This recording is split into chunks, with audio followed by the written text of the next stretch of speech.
Award ദാന ചടങ്ങിൽ ആസിഫ് അലിയെ അപമാനിച്ചു. ചേച്ചി കടുപ്പത്തിലൊരു പൊടിച്ചാ. ആ എവിടെയാണോ കാണുന്നില്ലല്ലോ, നിങ്ങൾക്കൊക്കെ പണി വരുന്നുണ്ടല്ലോ. എന്ത് പണി? പുക ടെസ്റ്റ് ചെയ്ത പേപ്പറിലെങ്കിൽ 10,000 രൂപ ഫൈനാന്നല്ലോ. അത് ഞാൻ എന്താക്കണോ? എനിക്ക് പുക എടുക്കാൻ സൗകര്യമില്ല. എന്താടോ, എനിക്കിതൊന്നും ബാധകല്ലേ? 10,000 അല്ല, ഇനി 50,000 രൂപ ഫൈൻ ആക്കിയാൽ എനിക്ക് പൊല്യൂഷൻ എടുക്കാൻ സൗകര്യമില്ല. എന്താണ് ഞങ്ങൾ സർക്കാരിനെ വെല്ലുവിളിക്കുകയാണോ? ഞങ്ങൾ സർക്കാർ നടപ്പിലാക്കിയ ഒരു കാര്യം പാലിക്കാണ്ട് ഇവിടെ വണ്ടി ഓടിക്കുന്നവരെ വണ്ടി ഉണ്ടല്ലോ, ഇവിടെ ഓടുമെന്ന് ഒരുത്തനും വിചാരിക്കണ്ട. നിങ്ങളല്ല, നിങ്ങളെ സർക്കാരല്ല, ഇനി MBD അല്ല, MBDന്റെ വെല്ലുപ്പ വന്നാലും ഞാനിവിടെ കിടന്നു.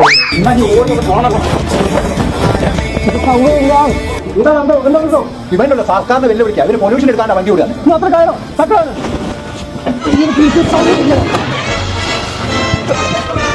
ഈ കറണ്ടിന്റെ വണ്ടിയിൽ ഏറിയാണ് പുക. ആദ്യം പറഞ്ഞുകൂടാ. അതല്ല പട്ടികളൊക്കെ ഇവിടെ പറഞ്ഞത് പുക എടുക്കാൻ സൗകര്യമില്ലാന്ന്. ഇത് കറണ്ടിന്റെ വണ്ടി, ഇതിലേടെയാണ് പുക എടുക്കാനുള്ള തുളയുള്ളത്.